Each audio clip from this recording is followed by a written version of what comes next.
everyone, I am Smriti Sinha here and welcome back to my channel Science Zone.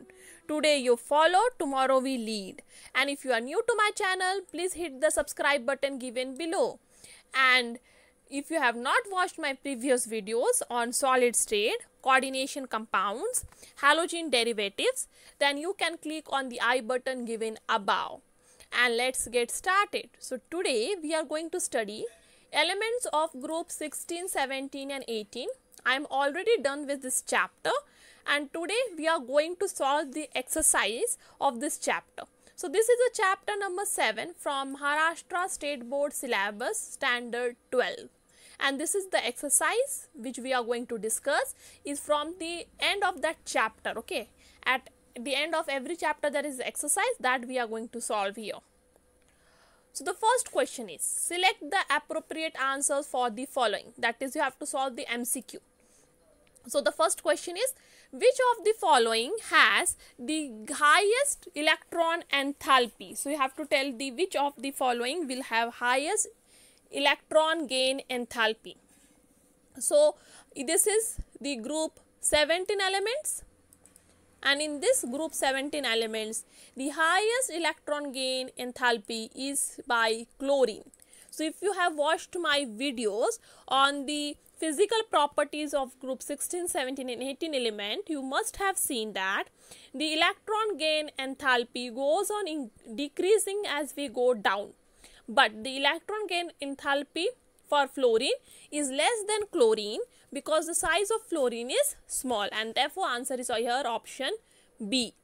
Next, hydrides of group 16 are weakly acidic. Okay, तो group 16 जो elements हैं उनके hydrides acidic in nature होते हैं. So the correct order of acidity is, सबसे ज़्यादा acidic correct order क्या है? So जैसे हम ग्रुप में नीचे की तरफ बढ़ते हैं एसिडिटी इंक्रीज होती है.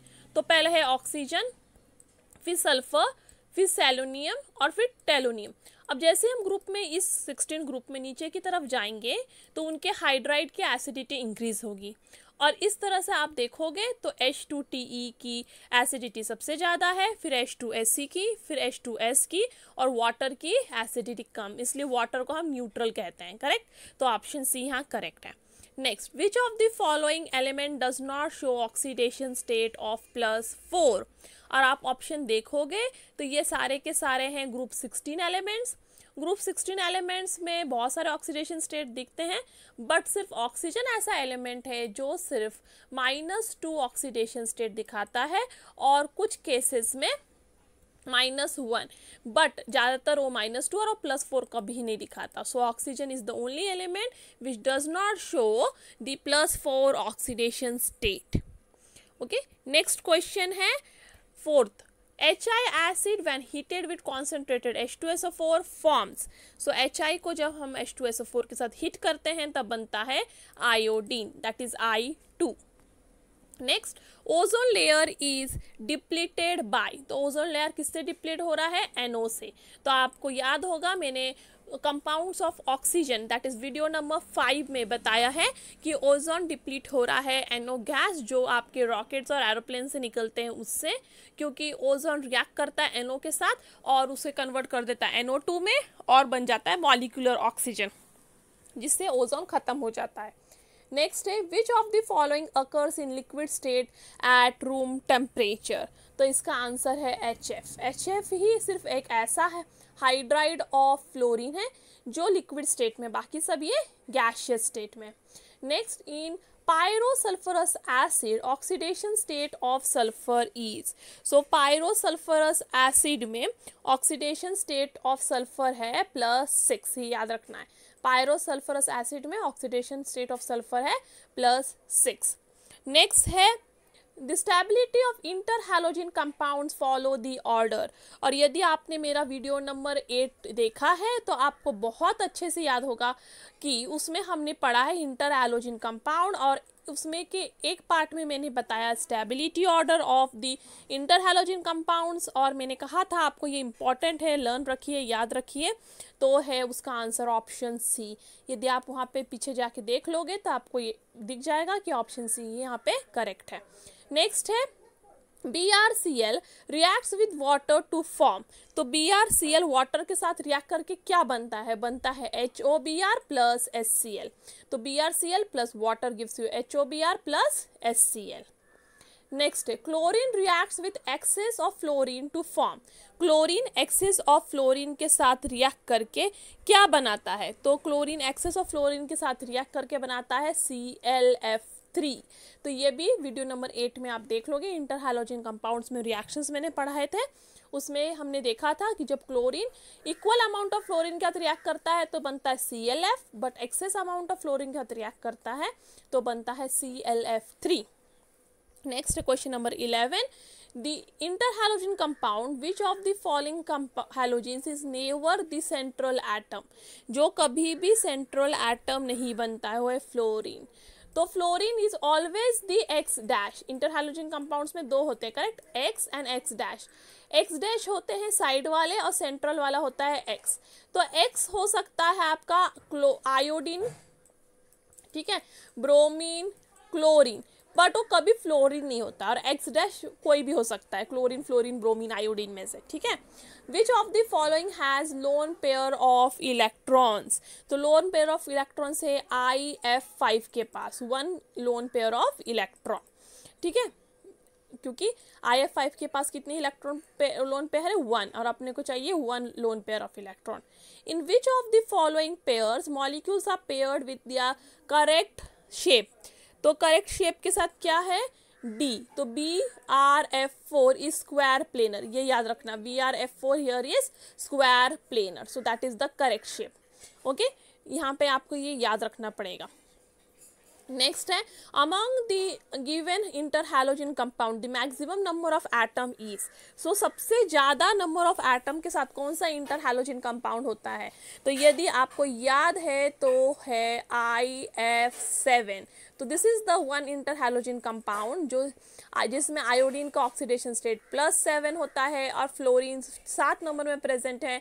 इसमें टोटल नंबर ऑफ एटम्स हैं 1 + 7 दैट इज 8। तो total number of atoms, maximum number of atoms present in the interhalogen compound is 8। इसके बाद कोई इंटरहैलोजन कंपाउंड नहीं होता, ये इकलौता ऐसा है जिसमें maximum number of atom that is 8 atoms in total present है। सो नेक्स्ट है answer the following. First question, right the order of thermal stability of hydrides of group 16 elements. So group 16 elements की आपको अभी thermal stability बतानी है hydride के atoms की। तो हमने MCQ में देखा था acidity of hydrides of group 16 element. अब हम बात करेंगे थर्मल स्टेबिलिटी की। तो याद रखना, water is the most thermally stable hydride of the oxygen and then list is telonium. So as we move down the group, ठीक है, जैसे हम ग्रुप में डाउन की तरफ मूव करेंगे, ग्रुप 16 में जैसे हम नीचे की तरफ मूव करेंगे तो हाइड्राइड की थर्मल स्टेबिलिटी क्या होगी, डिक्रीज। जैसे हम ग्रुप में नीचे जाएंगे हाइड्राइड की थर्मल स्टेबिलिटी डिक्रीज होगी। Next, what is the oxidation state of tellurium in TeO3? तो ऑक्सीजन का होता है -2, तो टेलोनियम को हम X पकड़ते हैं और हमें पता है ऑक्सीजन का होता है -2, तो 3 × -2 = 0, क्योंकि इस पूरे कंपाउंड में 0 है, चार्ज है, इसलिए 0, और इसको आप कैलकुलेट करोगे तो आपको X मिल जाएगा +6 and therefore here the oxidation state is +6। Now name 2 gases which deplete ozone layer. Ozone layer को खत्म करने के लिए कौन से 2 गैसेज रिस्पॉन्सिबल हैं? तो पहला है nitric oxide that is NO, जो गैस इंजन एरोप्लेन की निकलते हैं, और दूसरा है क्लोरोफ्लोरोकार्बन्स जो रेफ्रिजरेटर्स और AC में यूज होता है, ठीक है। तो nitric oxide and chlorofluorocarbon. Next, give 2 uses of ClO2। तो ClO2 के 2 यूजेस ऐसे हैं, पहला है used as bleaching agent for paper, pulp and textiles, and second है यूज्ड इन वाटर ट्रीटमेंट। तो इसके ये 2 यूजेस हैं, एक ब्लीचिंग एजेंट और एक वाटर ट्रीटमेंट। नेक्स्ट है what is the action of bromine on magnesium metal. तो ब्रोमीन मैग्नीशियम मेटल के साथ रिएक्ट करके क्या बनता है? तो आप देखोगे magnesium plus bromine forms MgBr2। Okay, next, write the names of allotropic forms of selenium. Selenium के एलोट्रॉपिक फॉर्म के आपको नाम लिखने हैं। तो सेलेनियम के दो एलोट्रॉपिक फॉर्म है, एक रेड एंड एक grey. So the allotropic forms of selenium is red selenium and grey selenium. Next, what is the oxidation state of sulphur in H2SO4। तो आपको पता है हाइड्रोजन का ऑक्सीडेशन स्टेट कितना है, +1, तो 2 × +1 प्लस सल्फर का मुझे पता नहीं, x प्लस 4 × -2 इक्वल टू 0। तो ये हो गया 2 + x -8 equals to 0 and therefore x equals to 6। इसको सॉल्व करोगे तो x मिल जाएगा 6, इसलिए सल्फर का ऑक्सीडेशन स्टेट H2SO4 में है +6। Next, the pK values of HCl is -7 और HI का है 10, which is the stronger acid. आपको एक बात याद रखना है, मैं आयनिक इक्विलिब्रियम चैप्टर में पढ़ाने वाली हूँ, पर आपको याद रखना है pK वैल्यू डिक्रीज होता है, एसिडिटी इंक्रीज होता है। ठीक है, pK वैल्यू जितना कम रहेगा उतना एसिड वो स्ट्रॉन्ग रहेगा, स्ट्रॉन्ग एसिड। ठीक है, pK value come, the acidity increases. तो आप यहाँ देख सकते हो HCl का pK वैल्यू है -7 और HI का pK वैल्यू है -10। माइनस देखो, आपको याद रखना है, माइनस के बारे में बात कर रहे हैं। ठीक है, तो -10 तो वैल्यू कम है -7 से, इसलिए HI is a more stronger acid than HCl। Next, give one example showing reducing property of ozone. Ozone का रिड्यूसिंग प्रॉपर्टी दिखाने के लिए एक एग्जाम्पल मांगा है, तो उसका है ओजोन रिड्यूसेस पर एसिड्स इनटू वाटर। तो ओजोन क्या करता है, पर एसिड्स को वाटर में रिड्यूस करता है। So this is the reducing property of ozone. So H2O2 reacts with ozone to give water and molecular oxygen. Okay, so this is the reducing property of ozone. Next question, write the reaction of concentration H2SO4 with sugar। तो ठीक है, concentrated H2SO4 sugar के साथ react करके क्या बनता है, तो ये देखिए sugar that is C12H22O11 reacts with concentrated H2SO4 to give 12 carbon plus 11 water। In short, H2SO4 is a dehydrating agent, वो डिहाइड्रेटिंग एजेंट है और इसलिए वो वाटर मॉलिक्यूल को निकाल देता है शुगर से और सिर्फ कार्बन छोड़ देता है। करेक्ट, तो ये हुआ C12H22O11 में से सारे वाटर आप निकाल लो और बच गए 12 कार्बन, क्योंकि H2SO4 is a dehydrating agent. Next है, give 2 uses of chlorine. Chlorine के 2 यूजेस बताना है। पहला है प्यूरिफिकेशन और sterilising of drinking water. Drinking water साफ करने के लिए, स्टरलाइज करने के लिए क्लोरीन यूज होता है। तो आपको पता है टैप वाटर में या स्विमिंग पूल के पानी में बहुत ज़्यादा क्लोरीन होता है। क्यों? क्योंकि प्यूरिफिकेशन के लिए यूज होता है। Next, for extraction of metals like gold and platinum. Gold और प्लैटिनम को ओर से एक्सट्रैक्ट करने के लिए भी क्लोरीन यूज होता है। Next, complete the following reactions. So ICl3 plus water gives you HiO3, देखो HiO3 plus HCl plus ICl। ठीक है, ICl3 plus water will give you HiO3 plus HCl plus ICl। Next, I2 plus KClO3, I2 plus KClO3 gives you ICl plus KiO2, ICl plus KiO2। Next, BrCl plus water gives you HOBr plus HCl। Next है Cl2 plus ClF3 gives you 3ClF। okay, so this is the interhalogen combination. okay, so Cl2 plus ClF3 gives you 3ClF. now olefin reacts with ICl to give addition reaction. correct, olefin जब भी interhalogen compound के साथ react करता है वो देता है addition reaction। तो एक end of olefin में iodine join करना है और दूसरे end में Cl। नेक्स्ट है HCF4 plus SiO2 gives 2HCO2 F2। ठीक है, 2HCO2F2 plus SiF4। Next, HCF6 plus 6 water gives you HCOF4 plus HF। ठीक है, HCOF4 प्लस HF। अब HCOF4 plus water gives you HCO2F2 plus HF। तो आप video को यहाँ पे पॉज करके ये आंसर्स नोट डाउन कर सकते हैं। तो ये रिएक्शंस एक्चुअली ये सब रिएक्शंस मैंने आपको एक्सप्लेन किए हुए हैं, ये टेक्स्ट बुक में से ही है, जस्ट यहाँ पे रैंडमली दिए हैं और मैंने इनके आंसर्स इस तरफ लिख दिए हैं। नेक्स्ट है मैच द फॉलोइंग, तो आपको जस्ट नाम के साथ इन्हें मैच करना है। तो जियोन दैट इज XeOF2, इसका नाम है जियोन मोनोऑक्सी डाइफ्लोराइड। तो देखो एक ही ऑक्सीजन है, मोनोऑक्सी डाइफ्लोराइड। नेक्स्ट है जियोन डाइऑक्सी डाइफ्लोराइड, क्योंकि 2 ऑक्सीजन 2 फ्लोरीन है इसलिए डाइऑक्सी डाइफ्लोराइड। नेक्स्ट इसमें जियोन ट्राइऑक्सी डाइफ्लोराइड, क्योंकि 3 ऑक्सीजन और 2 फ्लोरीन है इसलिए ट्राइऑक्सी डाइफ्लोराइड। और नेक्स्ट इसमें 2 ऑक्सीजन और 4 फ्लोरीन है इसलिए डाइऑक्सी टेट्राफ्लोराइड। सो जियोन डाइऑक्सी टेट्राफ्लोराइड। तो इस तरह से आप नाम मैच कर सकते हो। नेक्स्ट में आपको जियोन के just oxidation states find out करने हैं, तो आपको पता है, तो एक का मैं आपको फाइंड आउट करके बताती हूँ, बाकी का तो यहाँ पे दिया है, आप नोट डाउन कर सकते हो। और जो एक मैं बता रही हूँ उसी मेथड से आपको बाकी का फाइंड आउट करना है। तो जियोन का ऑक्सीडेशन स्टेट हो गया X प्लस ऑक्सीजन का हो गया -2 प्लस फ्लोरीन का हुआ 4 × -1 इक्वल टू 0, क्योंकि पूरे कंपाउंड पे तो 0 चार्ज इसलिए 0। अब ये हो गया, देखो ये X -2 -4 equals to 0, so X -6 equals to 0 and therefore X equals to +6. So the oxidation state of XeOF4 is +6. Similarly आप दूसरे भी जियोन्स के लिए फाइंड आउट कर सकते हो और आपको आंसर मिलेगा XeO3 का +6, XeF6 में +6, XeF4 में +4 और XeF2 में +2। आप फाइंड आउट कीजिए दूसरे का भी इस मेथड से, और स्टिल आपको कोई डाउट है तो आप मुझे कमेंट बॉक्स से मेल करके पूछ सकते हो।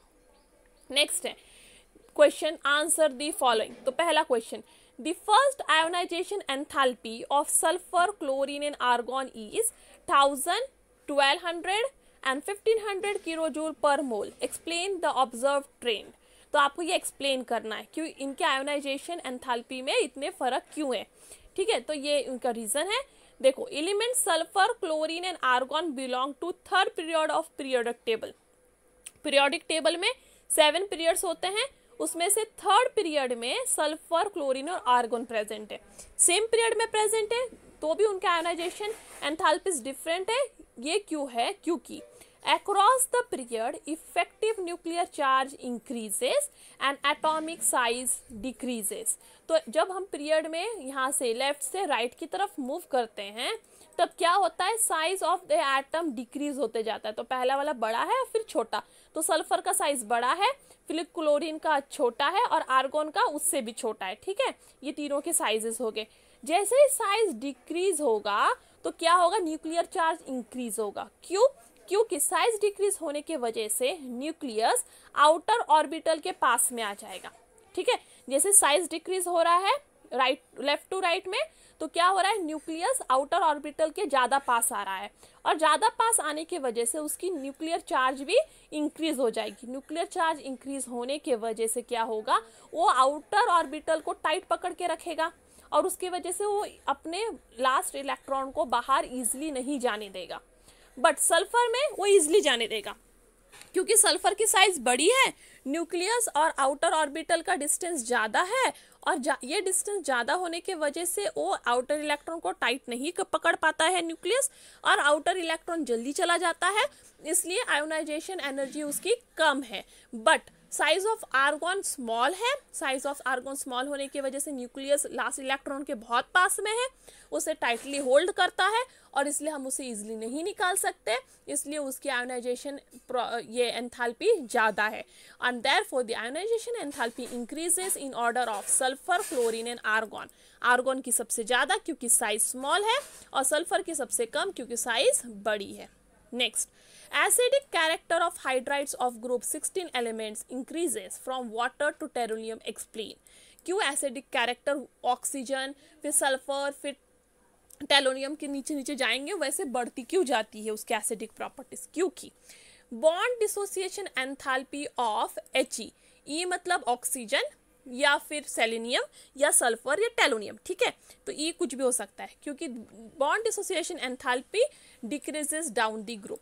तो जैसे हम ग्रुप में नीचे की तरफ बढ़ेंगे उनकी बॉन्ड डिसोसिएशन एंथैल्पी डिक्रीज होती है, मतलब बॉन्ड ब्रेक करने की पावर एनर्जी कम होते जाती है, और जितनी ही एनर्जी कम होते जाएगी उतना जल्दी ये बॉन्ड ब्रेक होके हाइड्रोजन रिलीज हो जाएगा और वो एसिड बन जाएगा।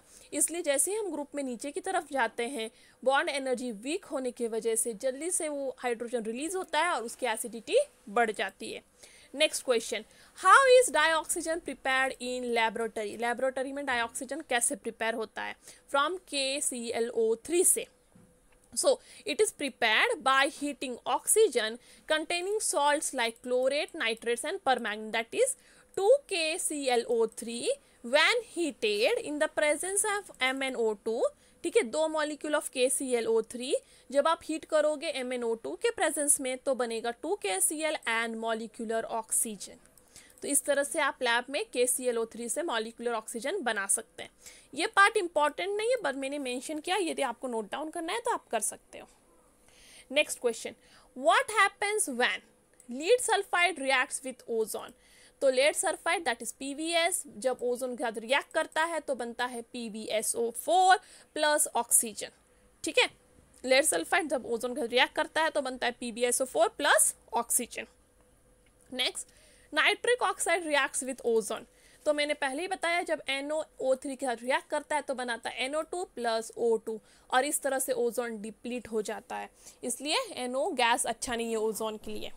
Next, give 2 chemical reactions to explain oxidising property of concentrated H2SO4। Concentrated H2SO4 के ऑक्सीडाइजिंग प्रॉपर्टी आपको एक्सप्लेन करना है। तो उसमें metals and non-metals both are oxidized by hot concentrated sulfuric acid to get reduced to SO2। H2SO4 क्या करता है? Metals और नॉन मेटल्स दोनों को ऑक्सीडाइज करता है और खुद को रिड्यूस कर लेता है SO2 में, ठीक है। तो H2SO4 क्या करेगा? मेटल नॉन मेटल दोनों को ऑक्सीडाइज करेगा और खुद को रिड्यूस कर लेगा SO2 में। तो इस तरह से Cu plus H2SO4 give you CuSO4 plus SO2, sulfur plus H2SO4 give you SO2 plus water, carbon plus H2SO4 give you CO2 plus SO2 plus water। तो आप देख सकते हो मेटल्स नॉन मेटल्स दोनों भी ऑक्सीडाइज हो रहे हैं H2SO4 से। Next, give the structure of sulphur dioxide. तो this is the structure of sulphur dioxide. Sulphur dioxide का स्ट्रक्चर होता है एंगुलर और उनमें बॉन्ड लेंथ है 119.5 डिग्री और दोनों भी बॉन्ड लेंथ सेम होते हैं क्योंकि रेजोनेंस में। Next, fluorine shows only -1 oxidation state, but rest of the halogens like chlorine, bromine and iodine show -1, +1, +3, +5, +7 oxidation state। इतना फर्क क्यों? क्योंकि फ्लोरीन में d ऑर्बिटल नहीं होता।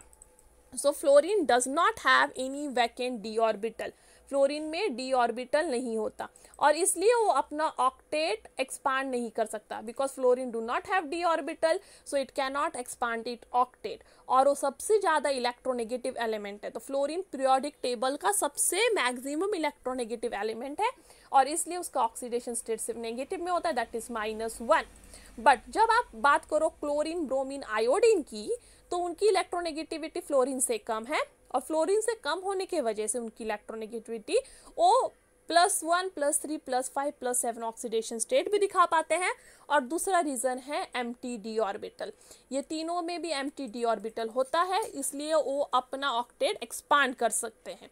तो आपको 2 रीज़न याद रखना है, पहला fluorine does not have vacant d orbital and second fluorine is the most electronegative element in the periodic table और उसके वजह से सिर्फ वो -1 ऑक्सीडेशन स्टेट दिखाता है।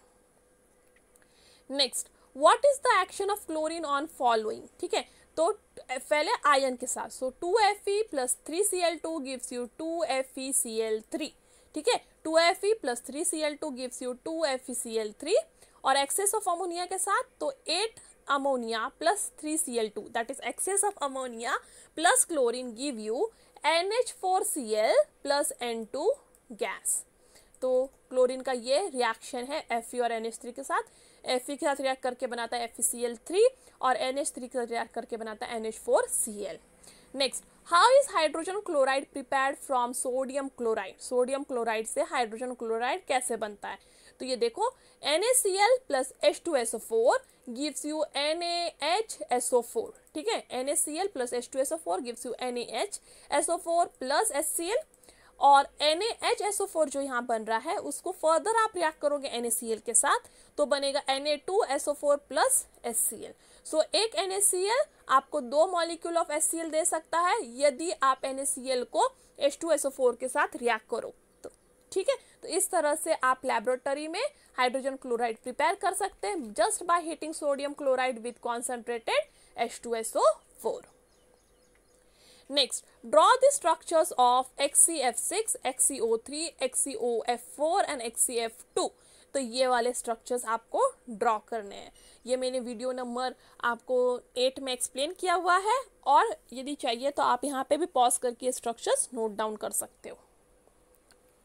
नेक्स्ट क्वेश्चन है what are interhalogen compounds, give 2 example, ठीक है। So the interhalogen compound is a compound formed between the combination of atoms of different halogens. So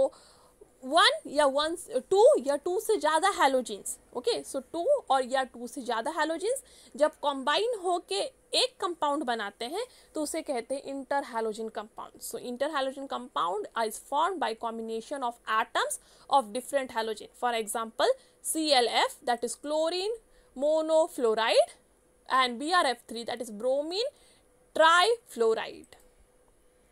Next, what is the action of hydrochloric acid on the following? तो HCl का क्या action है NH3 पे?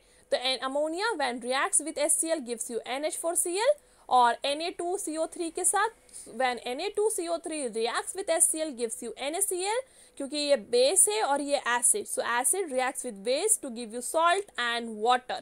तो Na2CO3 when reacts with HCl gives you NaCl plus water plus CO2। Next, give 2 uses of HCl। HCl के 2 use बताना है। पहला यूज है for manufacture of ammonium chloride. Ammonium chloride को बनाने के लिए HCl का यूज होता है, क्योंकि आप देख सकते हो ये अमोनियम क्लोराइड आप HCl और अमोनिया को रिएक्ट करके बना सकते हो। और next it is use for preparation of aqua so HCl plus HNO3 gives you aqua. तो HCl का यूज एक्वा फॉर्मेशन के लिए भी होता है।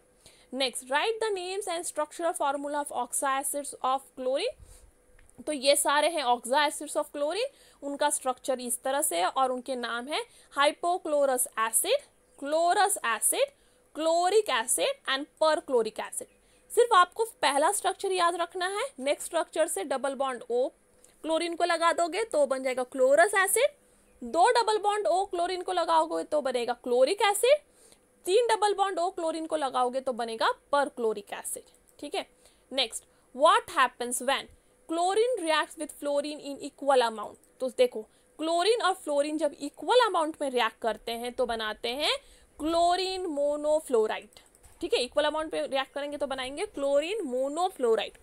नेक्स्ट है bromine when reacts with excess fluorine. जब ब्रोमीन एक्सेस ऑफ फ्लोरीन के साथ रिएक्ट करता है तो बनाता है ब्रोमीन ट्राइफ्लोराइड। इक्वल अमाउंट में तो क्लोरीन मोनोफ्लोराइड, और ज्यादा अमाउंट में होता है तो ट्राई चाहिए तो ब्रोमीन ट्राइफ्लोराइड, ठीक है। Next question, how are xenon fluorides that is XCF2, XCF4 and XCF6 are obtained, give suitable reactions. तो Xc plus F2 reacts to give XCF2, Xc plus F2 in the ratio of 1:5 reacts to give XCF4, Xc and 2F2 gives you XCF4 and Xc and 3F2 gives you XCF6। in short, Xc और F2 को एक एक molecule react करोगे तो मिलेगा XCF2, 1:2 ratio में react करोगे तो मिलेगा XCF4, और 1:3 रेशियो में रिएक्ट करोगे तो मिलेगा XCF6। Next, how are XCO3 and XCOF4 prepared? तो XCF6 when reacts with water gives you XCO3, ठीक है। XCF6 को जब वाटर के साथ रिएक्ट करोगे तो बनेगा XCO3, और XCF6 को एक ही मॉलिक्यूल ऑफ वाटर के साथ रिएक्ट करोगे तो मिलेगा XCOF4। तो जब 3 मॉलिक्यूल ऑफ वाटर के साथ करोगे तो XCO3 मिलेगा, जब एक ही मॉलिक्यूल ऑफ वाटर के साथ करोगे तो मिलेगा XCOF4। Next, give 2 uses of neon and argon. तो नियॉन के 2 यूजेस है। Neon is used for production of laser and in fluorescent tube. तो नियॉन 2 जगह यूज होता है, लेजर के प्रोडक्शन में और फ्लोरेसेंट ट्यूब में। तो मैंने आपको बताया है नियॉन में एक पर्टिकुलर प्रॉपर्टी है चमकने की, उसकी वजह से फ्लोरेसेंट ट्यूब या लेजर में यूज होता है। But argon is used for filling fluorescent tube and radio bulbs. तो आर्गॉन भी यूज होता है फ्लोरेसेंट ट्यूब और रेडियो बल्ब्स में, और ये नियॉन के साथ मिक्स करके यूज किया जाता है to produce various light colours. तो लाइट के बहुत सारे कलर प्रोड्यूस करने के लिए आर्गॉन और नियॉन को मिक्स किया जाता है। Next, describe the structure of ozone and give 2 uses of ozone. तो the structure of ozone is bent, that is angular. तो ओजोन का स्ट्रक्चर कैसे होता है, एंगुलर या बेंड बोल सकते हो। उसका बॉन्ड लेंथ होता है 117, उसका एंगल, ये दोनों के बीच का एंगल है 117 डिग्री। उनका बॉन्ड लेंथ है 128 pm। और फिर याद रखना वो रेजोनेटिंग स्ट्रक्चर और ये रेजोनेटिंग हाइब्रिड ऑफ ओजोन। तो ये रेजोनेटिंग हाइब्रिड हो गया। यूजेस ऑफ ओजोन, तो ozone is use for bleaching Ivory, for oil, starch, wax, delicate fiber such as silk. तो in short, ozone is a bleaching agent. It is also used for manufacture of camphor and potassium permanganate. तो ये 2 uses हो गए। पहला वो bleaching reagent के जैसे use होता है, सेकेंड वो manufacture of camphor that is कपूर के मैन्युफैक्चर में और पोटेशियम परमैंगनेट के मैन्युफैक्चर में यूज होता है। Next, explain the trend in following atomic properties of group 16 elements. इसके लिए आप मेरा वीडियो नंबर 2 देख लीजिएगा, ठीक है। तो वीडियो नंबर 2 में आपको इसका आंसर अच्छे से एक्सप्लेनेशन के साथ मिल जाएगा।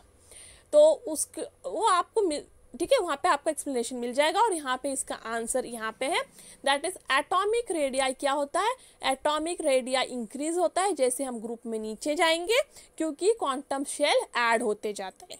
तो ये वीडियो नंबर 2 में मैंने पूरा एक्सप्लेन किया हुआ है, पर आप यहाँ पॉज करके आंसर सिर्फ नोट डाउन कर सकते हो कि जैसे ही हम ग्रुप 16 में ग्रुप नीचे की तरफ मूव करेंगे, ऑक्सीजन से लेकर टेलोनियम की तरफ जाएंगे, तो फिर साइज ऑफ एटम इंक्रीज होता जाता है क्योंकि शेल ऐड होते जाते हैं। नेक्स्ट, आयोनाइजेशन एंथैल्पी को क्या होता है, तो आयोनाइजेशन एंथैल्पी डिक्रीज होता है क्योंकि साइज इंक्रीज होता है। तो साइज इंक्रीज होने के वजह से न्यूक्लियस लास्ट इलेक्ट्रॉन को टाइटली होल्ड नहीं कर सकता, इसलिए लास्ट इलेक्ट्रॉन इजीली निकाले जा सकते हैं, इसलिए आयोनाइजेशन एंथैल्पी डिक्रीज हो जाता है जैसे ही हम ग्रुप में नीचे की तरफ मूव करेंगे।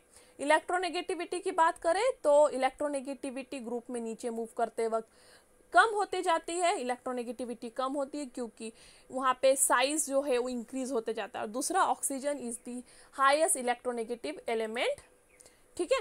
ये ग्रुप 16 का सबसे हाईएस्ट इलेक्ट्रोनेगेटिव एलिमेंट है ऑक्सीजन। तो एटॉमिक रेडियाई इंक्रीज होगा, आयोनाइजेशन एंथैल्पी डिक्रीज होगा और इलेक्ट्रोनेगेटिविटी भी डिक्रीज होगा जैसे हम ग्रुप 16 एलिमेंट में नीचे की तरफ मूव करेंगे। नेक्स्ट, ये सारे क्वेश्चंस ब्रीफ आंसर्स हैं, तो ये चारों के चारों ब्रीफ आंसर्स के लिए, जैसे distinguish between rhombic and monoclinic sulphur, give reactions for oxidising property of H2SO4, how is SO2 prepared and physical properties of SO2 and manufacturing of H2SO4 by contact process, ये सब के लिए आप मेरा video number 6 देख लीजिए। ये सारे आंसर्स आपको वीडियो नंबर 6 में मिल जाएंगे, ठीक है, और वो आप वहाँ से नोट डाउन कर सकते हैं। सब स्लाइड्स पे आंसर वैसे के वैसे ही दिए हुए हैं, जस्ट आपको पॉज कर करके आपको नोट डाउन करना है। So that's all for today, thank you. Any doubt about these questions, any suggestion, any comments you can do on askyourdoubt04@gmail.com or even in the comment box. If you have liked my video, please give me a thumbs up. Share this video to more and more of your friends so that I can make better videos for you. And if you have any doubt about any of this question I have taught today, you can ask me. Okay, before departing, focus on where you want to go, not on what you fear. Okay, so that's all for today. Thank you. Stay